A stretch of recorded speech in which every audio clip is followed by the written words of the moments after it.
കുറ്റകൃത്യങ്ങൾ ചെയ്യുന്ന ഒരുപാട് മനുഷ്യർ നമ്മുടെ ലോകത്തുണ്ട്. എന്നാൽ അവരിൽ ചിലർ വളരെ ക്രൂരമായിട്ടാവും ഓരോ ക്രൈമും ചെയ്യുന്നത്. അത്തരത്തിൽ ലോകം കണ്ട ഏറ്റവും ക്രൂരന്മാരായ കുറ്റവാളികളെയാണ് ഇന്ന് നാം കാണാൻ പോകുന്നത്. അപ്പോൾ ഫൺ ആൻഡ് ഫാക്ട്സ് മലയാളത്തിന്റെ പുതിയൊരു വീഡിയോയിലേക്ക് എല്ലാ കൂട്ടുകാർക്കും സ്വാഗതം. ഈ ചാനൽ ആദ്യമായാണ് കാണുന്നതെങ്കിൽ സബ്സ്ക്രൈബ് ചെയ്യാൻ മറക്കല്ലേ. നമുക്കെല്ലാവർക്കും തന്നെ ഇറ്റ് എന്ന ബുക്കിനെ കുറിച്ചും അതിനെ അടിസ്ഥാനമാക്കി നിർമ്മിച്ച ഇറ്റ് എന്ന മൂവിയെക്കുറിച്ചും അറിയാമായിരിക്കും.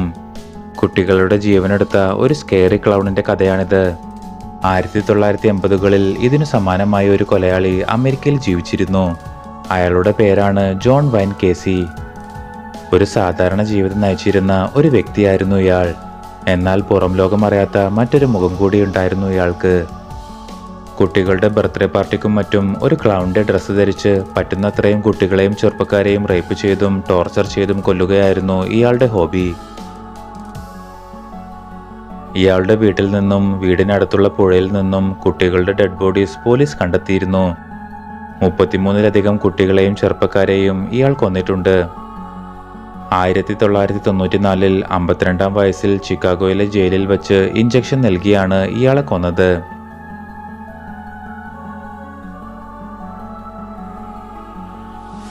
2013 ലിവർ ക്യാൻസർ മൂലം ഇയാൾ മരിച്ചുവെങ്കിലും ഓസ്ട്രേലിയ കണ്ട ഏറ്റവും ക്രൂരനായ ക്രിമിനലായിരുന്നു മാർക്ക് ചോപ്പർ റീഡ്. ആളുകളെ ടോർച്ചർ ചെയ്യാനും കൊല്ലാനും ഇയാൾ ഉപയോഗിച്ചിരുന്ന മെത്തേഡ് വളരെ എക്സ്ട്രീം ആയിരുന്നു. ചെറുപ്പത്തിൽ തന്നെ വളരെ ഡേഞ്ചറസ് ആയ ഒരു സ്ട്രീറ്റ് ഫൈറ്റർ ആയിരുന്നു മാർക്ക്. പിന്നീട് മയക്കുമരുന്ന് ബിസിനസ്സിലേക്ക് കടന്ന ഇയാൾ പണത്തിനു വേണ്ടി ആളുകളെ ടോർച്ചർ ചെയ്തിരുന്നു. 20 മുതൽ 30 വയസ്സിനിടയ്ക്ക് വെറും 13 മാസം മാത്രമാണ് മാർക്ക് ജയിലിന് പുറത്ത് ജീവിച്ചത്. കട്ടർ ഉപയോഗിച്ച് ഇയാൾ ആളുകളുടെ വിരലുകൾ മുറിച്ചു മാറ്റുമായിരുന്നു. കിഡ്നാപ്പിംഗ്, റോബറി, ആയുധം കടത്തൽ, അങ്ങനെ കേസുകൾ നിരവധിയുണ്ട് മാർക്കിന്റെ പേരിൽ.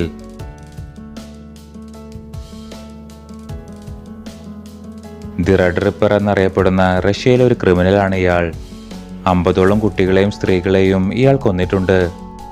പല ക്രൈംസിനും ഇയാൾ സസ്പെക്റ്റ് ആയിരുന്നുവെങ്കിലും തെളിവുകൾ ലഭിക്കാത്തതുകൊണ്ട് ഇയാളെ പോലീസ് വെറുതെ വിട്ടിരുന്നു.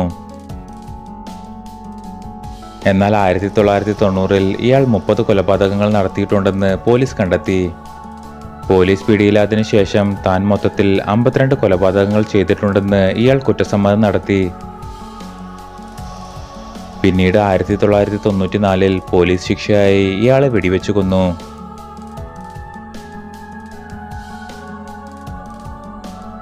ജോൺ അണ്ടർവാഗർ ഒരു ഓസ്ട്രേലിയൻ സീരിയൽ കില്ലറാണ്.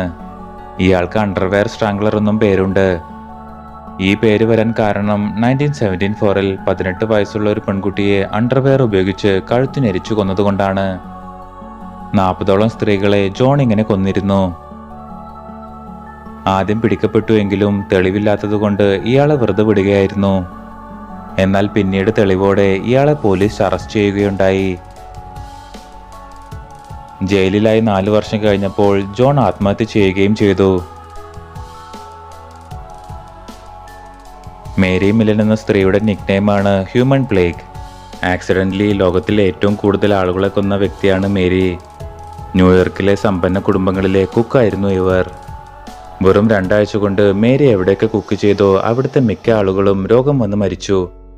പോലീസ് അന്വേഷണം നടത്തിയെങ്കിലും ഈ മരണങ്ങളിൽ തനിക്കുള്ള പങ്ക് മേരി നിഷേധിച്ചു.